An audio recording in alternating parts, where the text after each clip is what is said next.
गाड़ी लोग लो नहीं गाड़ी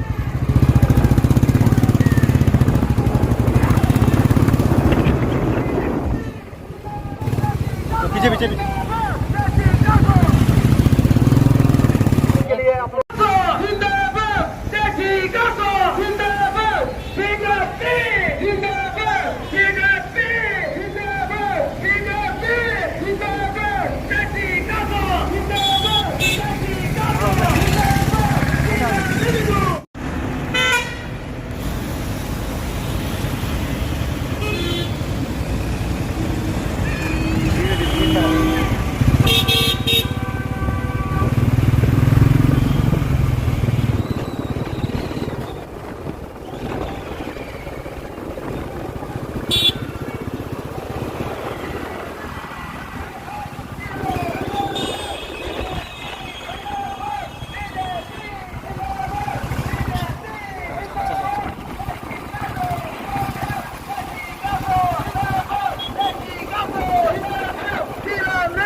Yeah.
लड़का ले रहे हैं। तेची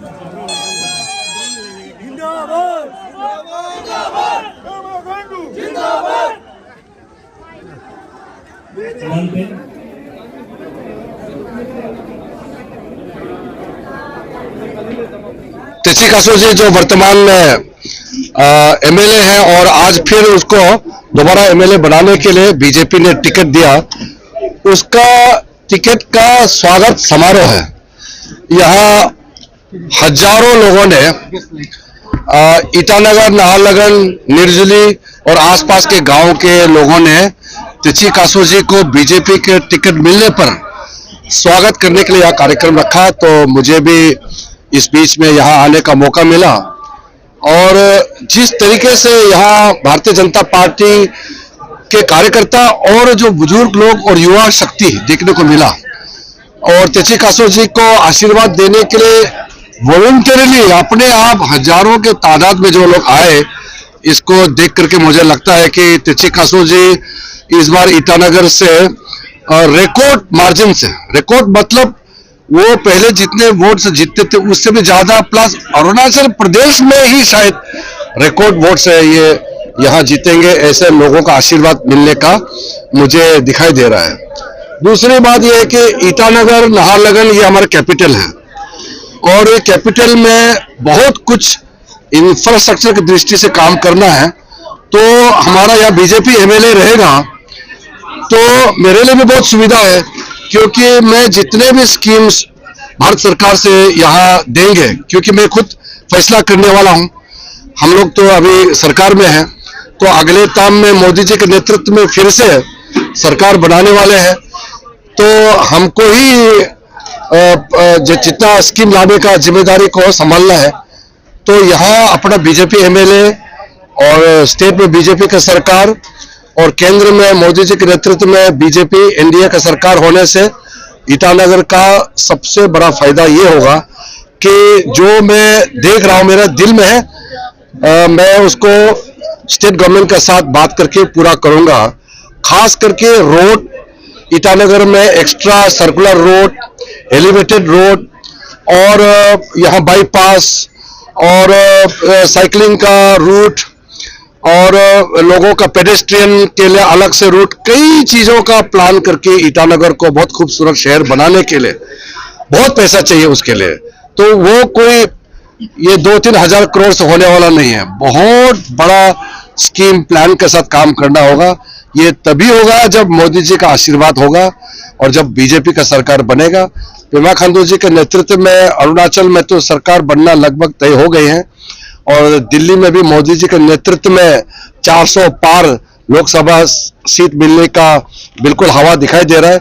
उसी प्रकार से ईटानगर में भी रिकॉर्ड से हमारे तेची कासो जी जीतेंगे, मेरा ऐसा उम्मीद है। और जितने भी यहाँ आज पार्टी के लोग आए हैं सब जोश में हैं, अच्छा काम कर रहे हैं और सबसे बड़ी बात है कि जनता का प्यार, आशीर्वाद मिल रहा है, दिखाई दे रहा है। ये लोकतंत्र में बहुत बड़ी बात है। आपके खिलाफ कांग्रेस पार्टी ने पूर्व मुख्यमंत्री नाबम तुकी को फाइल किया है, यहाँ पे कॉन्टेस्ट करने के लिए उनको बोला है, तो किस प्रकार आपको चैलेंज आपको लगता है या काफी लोगों का प्यार? देखिए, अरुणाचल प्रदेश अब वो पुराने दौर में तो हम वापस नहीं जा सकते हैं।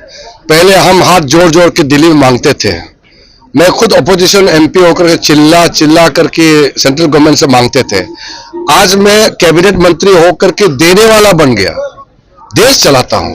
तो ऐसा में कैसे चेंज करेगा? वो अरुणाचल के लोग जानते हैं कि हम विपक्ष में रहना है या सरकार में रहना है। तो इसलिए हमारे काम के बारे में लोगों को पता है और दिल्ली में अरुणाचल प्रदेश का प्रतिनिधि के रूप में मैं जब रहता हूं, कोई भी अरुणाचल का आदमी अनाथ नहीं है। आज दिल्ली हो या कहीं भी हो, किसी अरुणाचल आदमी को कोई समस्या आता है, सीधा किरण रिजिजू को फोन करो। किसी भी तरीके से हमारा अरुणाचल आदमी को कहीं भी आज सहारा का जरूरत पड़ेगा, मैं वहां मौजूद हूं। इसलिए मेरे लिए ये कोई नई बात नहीं है। आज मैं समझता हूं कि पिछली बार मैं 1,84,000 वोट से जीते थे, लगभग 1,85,000, 1,85,000 लगभग वोट से मार्जिन था। तो लोगों का आशीर्वाद से इस बार और अच्छा मार्जिन जीतेंगे और ज्यादा काम करेंगे। पहले के मुकाबला और ज्यादा काम मुझे करना नया है। मंत्री पद मिला आपको फूड प्रोसेसिंग का, इससे अरुणाचल को भी कुछ फायदा आप करा पाएंगे का? देखिए, मैं अभी नया मिनिस्ट्री जो एडिशनल मुझे दिया है, मैंने आते ही एक रिव्यू मीटिंग लिया और इलेक्शन के दौरान में भी मैंने जो ऑफिसर इलेक्शन ड्यूटी में नहीं है उनको ऑलरेडी डायरेक्शन दे दिया, वो आकर के सर्वे करेगा और अरुणाचल में चाहे कीवी का हो, चाहे वो अनारस हो, ऑरेंज हो, सब्जी हो या यहाँ खाने पीने का जो भी लोकल प्रोडक्ट्स हो, सबका प्रोसेसिंग यूनिट बिठाने के लिए ऑलरेडी मैं नया मंत्री पदभार संभाले 3 ही दिन हुए हैं, लेकिन 3 दिन में रोड मैप तैयार किया गया है और चुनाव खत्म होते ही अरुणाचल के सारे डिस्ट्रिक्ट में प्रोसेसिंग यूनिट बिठाने के लिए और कोल्ड स्टोरेज के लिए रोड मैप ऑलरेडी तैयार हो गया है। वो आपको इलेक्शन के बाद तुरंत दिखाई देगा। रिजिजू साहब, अरुणाचल से नॉर्थ ईस्ट का एक चेहरा है, हाई प्रोफाइल कॉन्स्टिट्यूंसी है, संसदीय क्षेत्र जो मानते हैं, लेकिन सवाल उठ रहा है, काफी एंटी इनकम्बेंसी का बात होता है, लेकिन बीजेपी गवर्नमेंट पावर में है, सेंटर और स्टेट डबल इंजन का सरकार चल रहा है, तो किरण रिजिजू कितना कॉन्फिडेंस है, लगता है कि किस तरह से आपके लोगों तक पहुंच पाएंगे, क्योंकि आपका हमारा जो कंस्टिट्यूंसी है बहुत बड़ा कंस्टिट्यूंसी है अरुणाचल प्रदेश, सब जगह पहुंचा नहीं जा सकता। देखिए, एंटी इनकम्बेंसी उसका होता है जो काम नहीं करता। मैं आपको एक मोटा मोटा बता देता हूं। कोविड के समय में मैंने हर एक अरुणाचल के लिए ऑक्सीमीटर, टेबलेट, दवाई, मास्क, करोड़ों रुपया, करोड़ों, 1-2 करोड़ नहीं, कई करोड़ इंतजाम करके कलेक्शन करके ट्रक का ट्रक लोड सामान बेचता था। लोग लॉकडाउन में थे और मैं ये सब इंतजार कर रहा था। अभी आप नाहरलगुन हॉस्पिटल में जाइए, अभी आप ईटानगर आरके मिशन हॉस्पिटल में जाइए, किसी भी डिस्ट्रिक्ट का हॉस्पिटल में जाइए, एम्बुलेंस पूछिए किसने दिया है, वहां एक्सरे मशीन पूछिए किसने दिया है, वहां डेड बॉडी ले जाने का गाड़ी किसने दिया है। ये कोई एमपी नहीं करता है। आज भी किसी भी आप जगह में लोकसभा सीट में जाइए, ये एमपी का काम नहीं है। एमपी पार्लियामेंट में बोलना होता है, लेकिन मैं उससे आगे बढ़ करके आज जो सेवा कर रहा हूं, मैंने पहले भी कहा, मेरा बराबर 50 एमपी का कंट्रीब्यूशन और मेरा एक कंट्रीब्यूशन को आप प्लस करके देखिए, मैं कम से कम 100% ज्यादा कंट्रीब्यूट करता हूं और लगभग 1000 गाड़ी ऑलरेडी मैंने दे चुका हूं।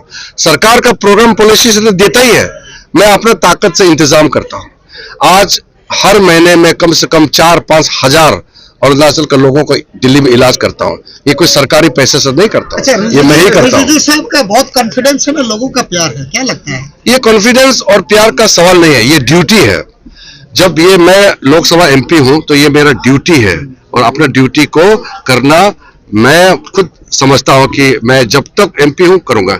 जिस दिन एमपी नहीं रहूंगा सीधा गांव चले जाऊंगा और खेती करके बैठूंगा। अच्छा sir, public service commission establish हो गया है, पूरा फुल कमीशन हो गया है। आपको भी पता है हमारा युवा बहुत उससे निराश थे, हताश थे, क्योंकि इन्वेस्टिगेशन चल रहा है।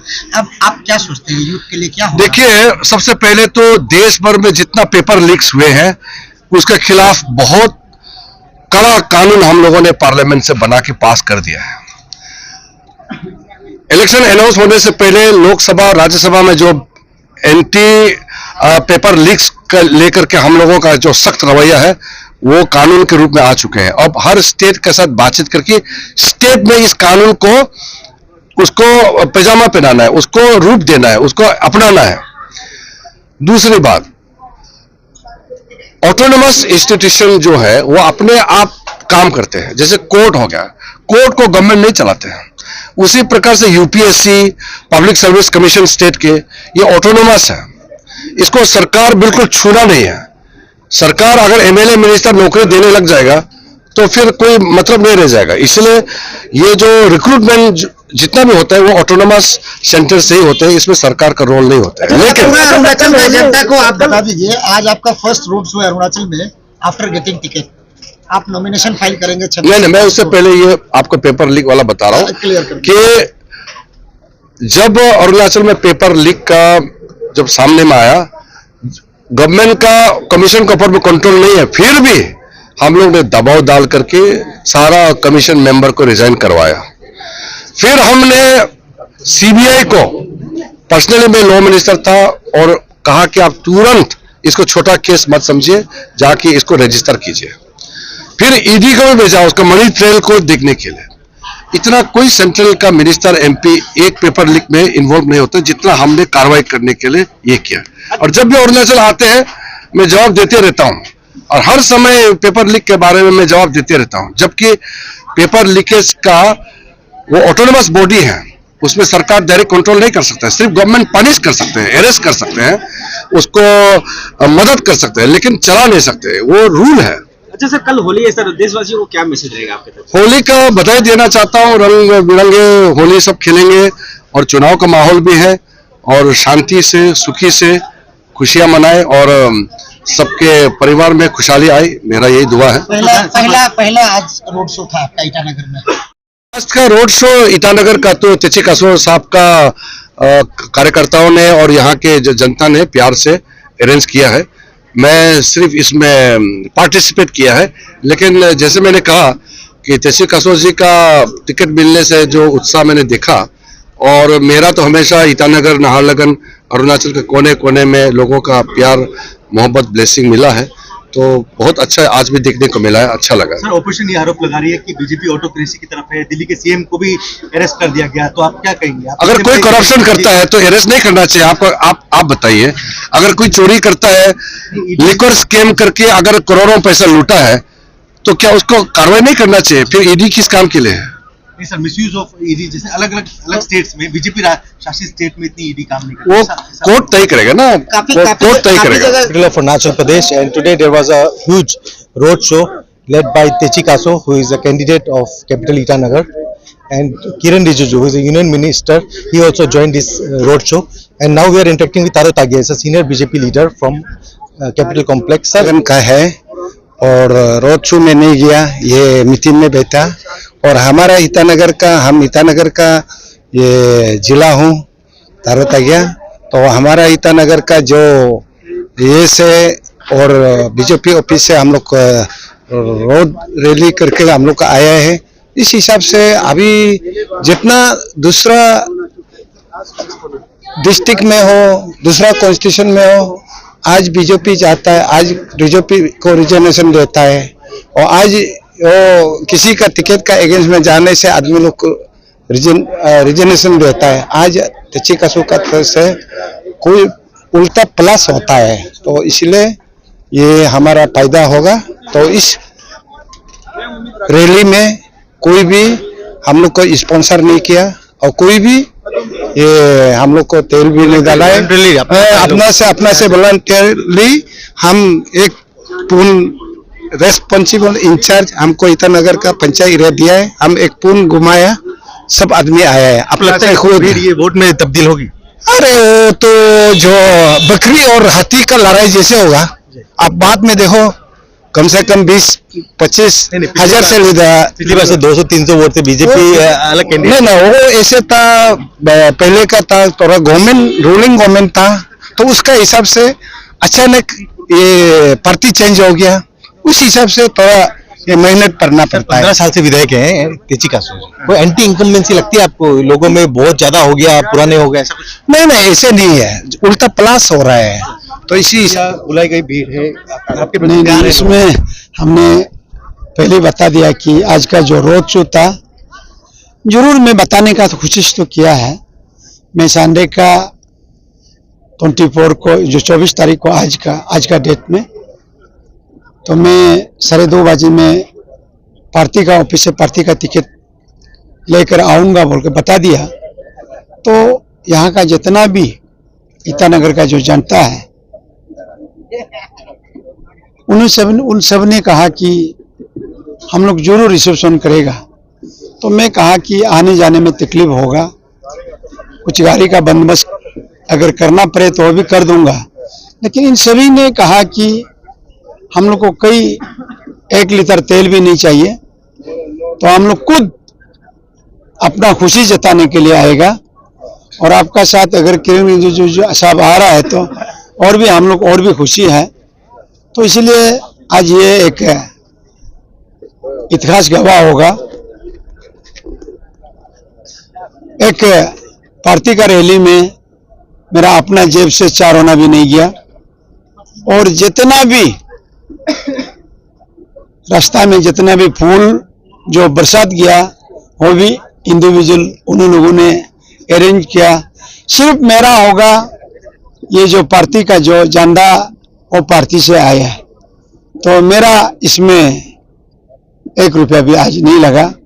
कासो और साहब, आप लोगों को पूछना था साथ कि ही आप में इतना खुश है कि मैं इतना लोग आपको आज रैली सुनिए, एक और भी आप सभी को याद रखने का मैं बात करूंगा, क्योंकि उस दिन मुझे टिकट डिक्लेयर किया और आज हमने टिकट लिया।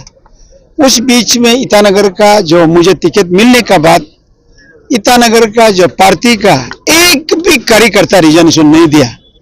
उसमें आप लोग देख सकता है कि मैं उन लोग के लिए कितना एक अच्छा भाई और अच्छा दोस्त उन लोग का दिलों में बसने का कोशिश किया। इसलिए मैं कल भी अगर मैं अगर जीतता है, जीत के आता है, उन सभी का दिल को जीतने के लिए, उन सभी का दिल में रहने के लिए मैं कोशिश करूंगा। कुछ प्रोग्राम पॉलिसी आपने बनाया ईटानगर के लिए अगला 5 साल का? हाँ, इसको हमने बार बार बताने का कोशिश किया। इस बार मैं अगर वापस आता है तो मेरा अगर धनराशि जो भी स्टेट गवर्नमेंट से जो भी मिलेगा, मैं एजुकेशन में 80% एजुकेशन को ही ध्यान देगा, क्योंकि मेरा सड़क ऑलमोस्ट 70-80% हो चुका है, और मेरा जो ब्रिज है वो भी ऑलमोस्ट हो चुका है। हर कॉलोनी सेक्टर में, गांव में अगर बड़ा बड़ा जो ब्रिज बनना था, खालबात बनना था, वो ऑलमोस्ट खत्म है। और मैं इस बार ध्यान देगा एजुकेशन में। एजुकेशन में भी मतलब एक्सरसाइज तो कर रहा है और हो रहा भी है, लेकिन इस बार मैं ज़्यादा उस पर फोकस करूंगा। और साथ ही गवर्नमेंट एम्प्लॉय है जो उनको अच्छा रेसिडेंट G+3 G+2 बना के कॉलोनी में अच्छा जगह में उनको बसाने का कोशिश करूंगा। और ईटानगर का जो भी छोटा मोटा प्रॉब्लम है